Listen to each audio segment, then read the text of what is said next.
오늘 조선별란사는 사육신 육종영, 사이척, 삼중신의 단종 복위운동입니다. 사육신. 상왕이 계시거느 나리가 어찌 저를 신하라고 하겠습니까? 성산문. 사육신 성산문이 한 이 유명한 말은 조선 후기에 쓰인 소설의 일부인데 실제였다면 단종이 수양대군의 찬탈로 상왕이 된 것이니 상왕이 아니라 그냥 전하라고 했을 것입니다. 까마귀 눈비 맞아 희는 듯 겁노매라. 야광명월이 밤인들 어두우랴. 임향한 일편단심이야 변할 줄이 있으랴. 박택년의 까마귀 눈비 맞아. 사육신은 이 시조의 주인공 박택년을 비롯해 성산문, 이계, 하의지, 김문기와 자살한 유성원의 죽은 여섯 신하라는 뜻으로 단종의 복위를 도모하다 발각되어 처형당한 사람들을 일컫습니다. 아울러 사육신처럼 세조를 몰아내려고 하지는 않았지만 평생 단종에 대한 충절을 지킨 사람들로 생육신이 있는데 이들이 단종 복위운동의 핵심 인물들입니다. 이들은 집현전 학사로 세종의 신임을 받은 사람들 가운데 단종 복위를 주장하다가 실패하여 처형을 당한 사람들인데 문종의 고명을 받았다는 말도 있지만 문종은 말도 제대로 못하는 상황에서 사망했습니다. 원래는 생육신 중 한 사람인 남효온의 소설 육신전에서 비롯된 것으로 단종 복위를 꾀하다 처형당한 이들을 모두 포함하면 70여 명 중에서 주요 인물 6인을 가리킵니다. 정조 때인 1791년 단종을 위해 충성을 바친 신하들을 선정한 장릉배식록을 편정할 때 아래와 같은 인물을 수록하였습니다.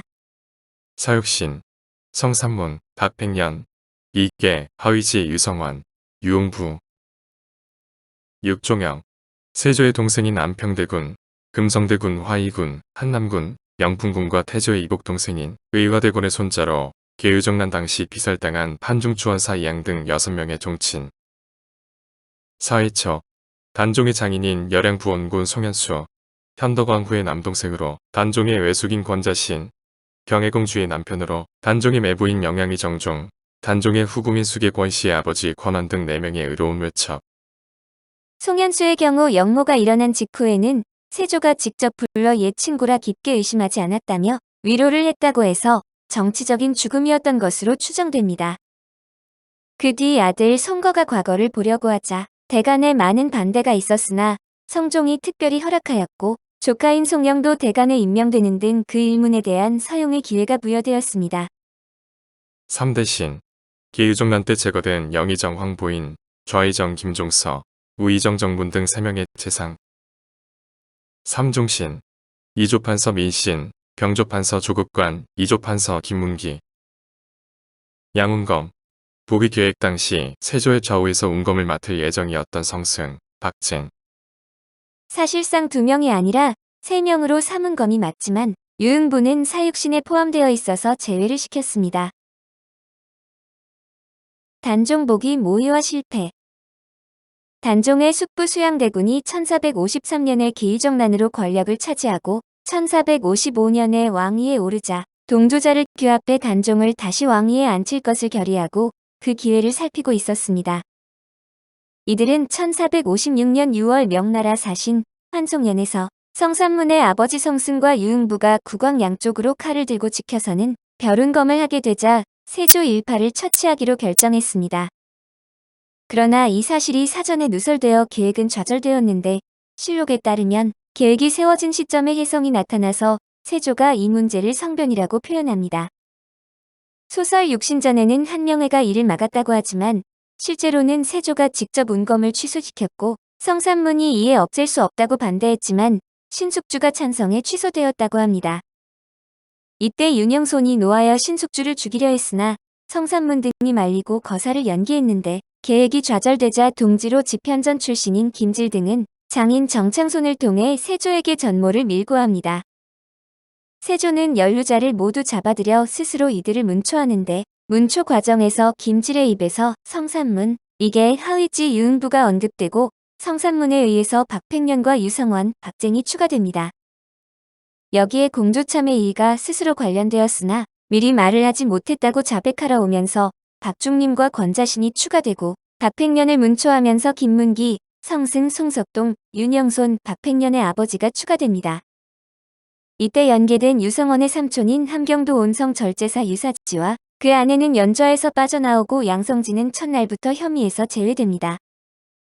그리고 국문 이후 발언을 보면 최득직, 최치지, 박기년, 박등년이 추가되었고 며칠 후 성산문과 권자신의 입에서 단종의 연루 사실이 나옵니다.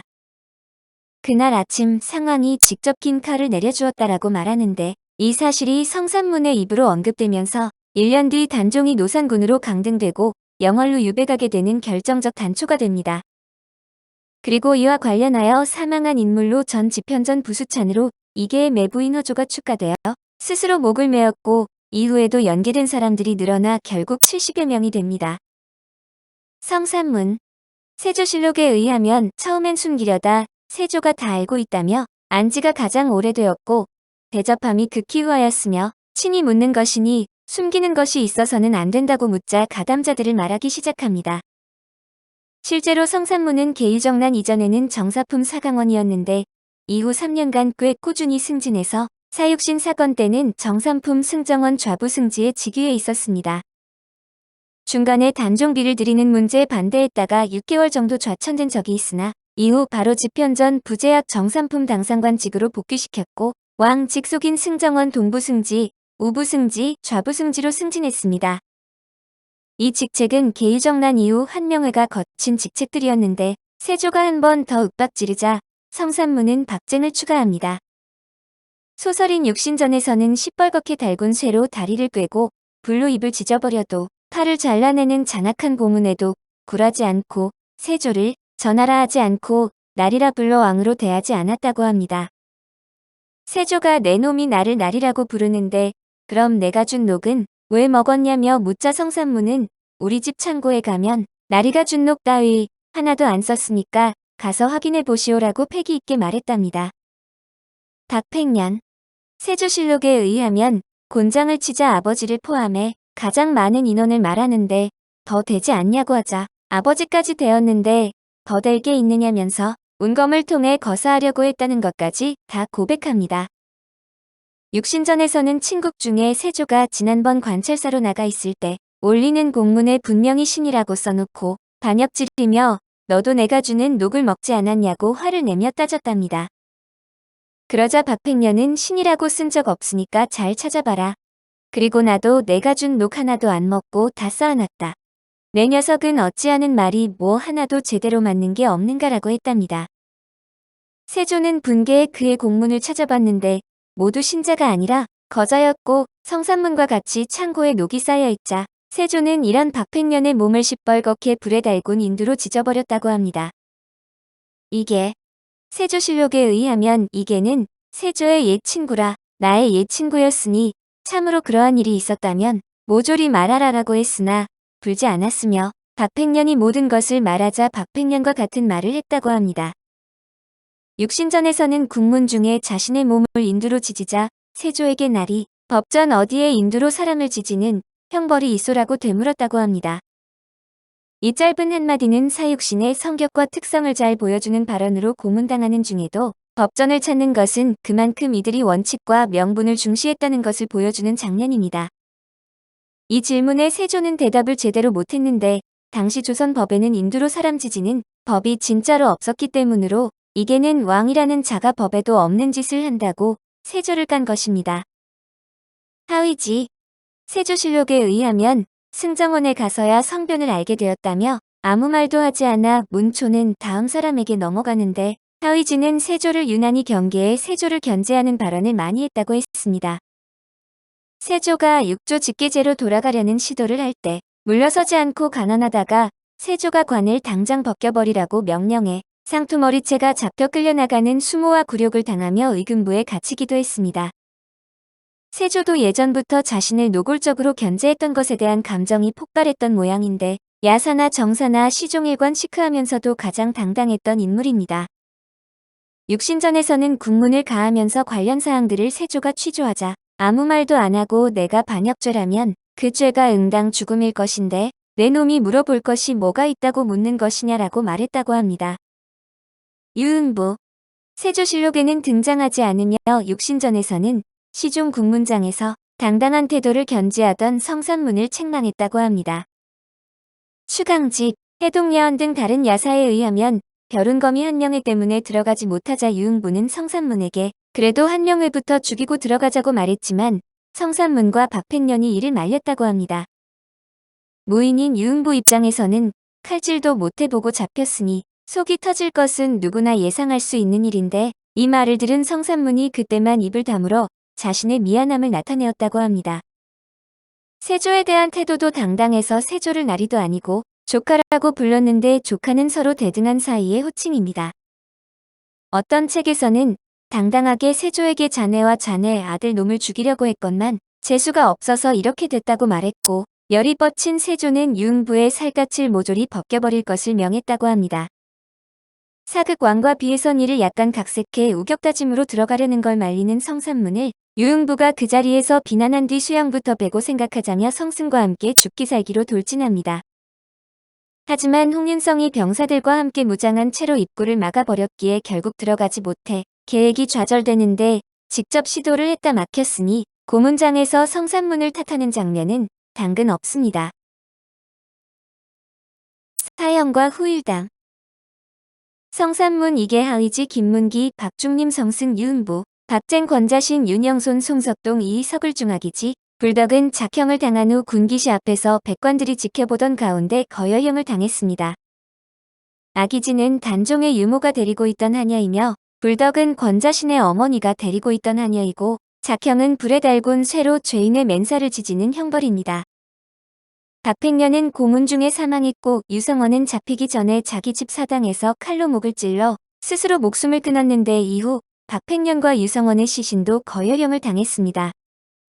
거여형을 당한 이들은 3일간 효수되었는데 어두운 새벽을 틈타 생육신의 한 사람이던 김시습이 이들의 시신을 수습, 한강을 건너 노량진에 이들의 묘를 만들어 이 묘가 사육신묘의 시초가 됩니다. 또한 사육신의 가문들은 친자식은 모조리 교형, 모친과 딸 처첩, 조손 형제 자매와 아들의 처첩은 변방의 노비가 되었으며 나이 16세 미만은 보증인의 신분 보증으로 방면했다 나이가 되면 위리연치했습니다. 나중에 연결된 이들의 친자로 15세 미만의 경우도 보수하였다 관노가 되며 이때 관련된 부녀들의 상당수는 대신들의 노비로 넘어갔고 그들의 전지의 상당수 역시 대신들에게 넘어갑니다. 그러나 이미 결혼한 부녀의 경우는 별로 손을 대지 않아 이미 시집가 있던 딸들은 화를 면했는데 사실 이 정도에서 끝난 것도 다행으로 갑자사화 때는 팔촌까지 몰살당한 집안도 있었습니다. 특히 친자식이나 모친과 딸, 처첩, 조손 형제 자매와 아들의 처첩, 심지어 시집가 있던 딸들의 집안까지 모조리 박살을 내서 직계를 비롯한 다른 친족들도 대가 끊겼습니다. 그 갑자사화의 주된 피해자들이 조상이 계유정난에 가담하여 승승장구한 정난공신 가문이었음을 감안하면 정난공신들의 업보라고 할 수 있을 것입니다. 한편 시집간 딸들은 화를 면했으므로 황보인이나 박팽년의 외손들은 성종대가 되면 고위관직에 올랐다는 이야기가 돌기 시작합니다. 직계 후손이 살아남은 것은 박팽년과 하위지뿐으로 박팽년은 손자 박일산, 하위지는 살아남은 조카 중 한 명인 하원이 하위지의 양자로 입적해 대를 이어나갈 수 있었습니다. 직계를 제외한 친족들은 10여 년을 노비로 살아가다 세조가 승하하기 이틀 전에야 사면을 받아 원래 신분을 회복했습니다. 박일산이 살아남은 전설 같은 이야기도 전해지는데 박팽년이 죽을 때 함께 죽은 그의 아들 박순의 처가 임신 중이었다고 합니다. 박순의 처는 천신만고 끝에 대구의 귀양 사는 친정아버지 옆에 사는데 조정에서 만약 아들을 낳거든 즉시 죽이라고 명했지만 공교롭게도 같은 시기 임신 중이던 여종이 마음속으로 다짐했답니다. 주인이 딸을 낳으면 다행이나 만약 둘이 같이 아들을 낳으면 내 아이와 바꿔 내 아들을 대신 죽게 하리라. 두 여인이 해산을 했고 주인은 아들을, 종은 딸을 낳았는데 이에 서로 바꿔 자식으로 삼으니 박팽년의 손자는 박비라는 이름의 종 신세로 목숨을 부지할 수 있었다는 것입니다. 그러나 위에서도 언급했지만 진짜로 복중타하였다면 유아는 죽이지 않았기 때문에 그 아이가 죽을 일은 없으며 박순의 아내는 옥덕이라는 이름으로 구치관에게 노비로 주어집니다. 하위지의 가문은 미성년자였던 조카 하분, 하포, 하원이 목숨만은 건져 변방으로 유배가는데 하분은 일찍 죽어 화를 입지 않은 형아 강지, 하포, 하원은 동생 하기지의 아들입니다. 하기지에게는 아들이 둘 있어 하포는 생부인하 기지에 대를 잇고 하원은 사형 직전에 하위지로부터 상속자로 지명되어 친필유언장을 받고 세조 말년에 방면되어 성인이 된 후 하위지의 양자로 들어갑니다. 성산문의 경우를 보면 아들들은 물론 조카들과 종손들까지 모두 처형 당해 직계가 단절되었고 세조의 후궁이었던 근빈 박씨는 박팽년의 누이라는 이야기가 있었으나 본관부터 다릅니다. 사육신 가문의 여성들은 공신의 노비와 관비로 분배되었는데 권남은 자신의 오촌 조카 딸인 권영금을 분배받는 식으로 친족에게 정속된 여성들도 있었지만 대부분 공신가의 종으로 분배되었습니다.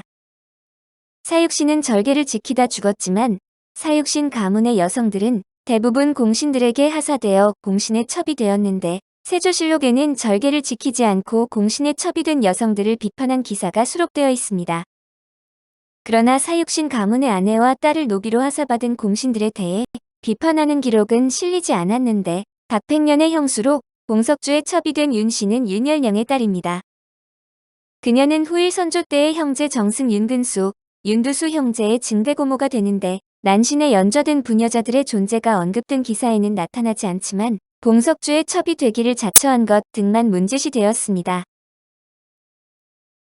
사육신의 죽음 그 후 사육신은 단종과 마찬가지로 수백 년간 신원이 되지 못하고 역적으로 여겨져 단종보다 더 나쁜 대접을 받았는데 육신전을 쓴 남효우는 성산문이 죽을 때 겨우 3살이라 전기문학으로 분류됩니다. 이런 책은 임금이 유학자들과 토론하는 경연에서 강의가 될 수가 없는데 선조수정실록에서는 판서 박계연이 성산문이 충신이라며 선조에게 남효운의 육신전을 찾아서 읽어보라고 권하는 장면이 있습니다.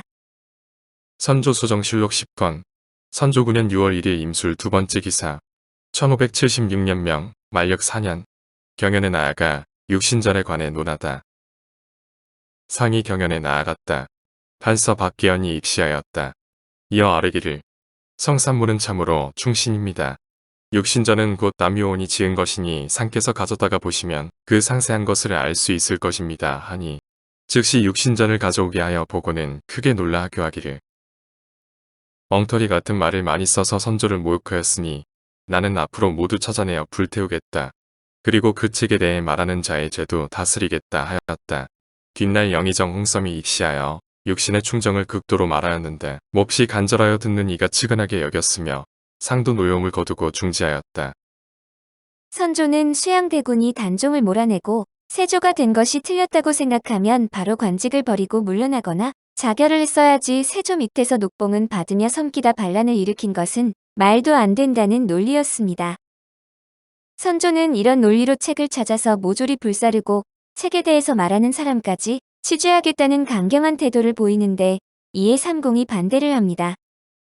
그러나 조선 중후반이 되면 상황이 180도 바뀌는데 조선 전기와 달리 후반에는 이들과 전혀 성격이 다른 집단인 사림들이 조선의 지식인과 지배층을 이루고 전국을 주도합니다. 사림들에게 있어 사육신이 당한 숱한 고초들은 분고 세력들의 추악한 만행이고 사육신들이야말로 신하로서 단종에 대한 충의를 지킨 지조 있는 선비들로 존경을 받아야 할 대상들이었습니다. 결국 사림에서 강대한 세력을 자랑하던 서인, 노론에서 사육신의 신원 복구에 나서는데 효종대의 노론의 핵심 인사인 송준길이나 송시열, 은퇴하는 판사 조경 등이 사육신의 충성을 기리려 했습니다. 효종은 이에 대해서 대신들과 의논하는 등의 절차를 거치긴 하였으나 결국 실제로 배양되지는 않았지만 숙종은 이런 추증 사업에 관심이 많았습니다. 숙종은 현종의 적장자로 태어나 순탄하게 세자가 되고 이후 왕위에 올랐기 때문에 정통성에서는 탄탄했으며 기반이 약한 후계자 경종을 두어 사육신이 굉장히 매력적인 소재로 다가왔습니다. 1691년 숙종 주도로 관직이 복구되고 민절이라는 사액이 내려짐에 따라 노량진 동산에 사육신묘 아래 민절서원을 세워 신위를 모시고 제사를 지내게 하였습니다. 육신전이 정식 사서처럼 다뤄지며 김문기의 문중인 김영 김씨는 이들보다 40년 뒤인 1731년에 복관되었고 노산군으로 불리던 단종도 숙종 때 노산대군을 거쳐 단종으로 신원되고 묘가 정비되었습니다. 1804년 순조대의 사육신이 사형당한 당시 질정관으로 중국에 파견되었던 박신문이 본래 사육신과 동지로서 단종 모기를 도모하다 사육신이 사망한 사실을 알고 음독자살한 사실이 새로이 발견되었습니다. 이에 가선대부 이조 참판을 취소하고 1828년에는 영월 창절사의 사육신과 함께 위패를 모셨으며 철종 때인 1856년 이조 판서로 추증되고 사육신의 동지로 인정받았는데 후손으로 박지원이 있습니다. 박정희 정부에서 사육신묘를 대대적으로 정비하면서 1977년에 김문기가 사육신에 해당한다는 새로운 주장이 관련 문중의 탄원으로 제기되어 이에 대한 연구와 논의가 심도 있게 진행되었습니다. 결국 1982년 국사편찬위원회에서 공조판서이자 3군 도진무 김문기가 새롭게 헌창되었고 최종적으로 국사편찬위원회의 의견을 참조해 사육신 묘에도 김문기의 자리를 추가하는 것으로 결론을 내렸습니다. 하지만 그 후에 국사편찬위원회가 1982년에 김문기를 사육신에 포함한 사항이 없다고 발표했고 또 2008년 국사편찬위원회에서 최초의 6인이 맞다고 재확인해 사육신에 김문기는 포함되지 않습니다. 문제가 된 것은 이 김문기를 사육신에 넣으려고 시도한 사람이 당시 막강한 권력을 가진 중앙정보부장 김재규라는 주장 때문인데 김재규가 학계에 압력을 넣었다는 비판을 받습니다. 분명히 김문기가 사육신이 아닌 삼중신에 따로 있었는데도 사육신에 넣으라는 압력을 넣는 것은 문중이 사육신만 알고 삼중신을 모르는 무지에서 비롯한 것이니 안타까운 일입니다. 오늘 조선별난사는 사육신 6종영 4회척 3중신의 단종 복위운동이었습니다.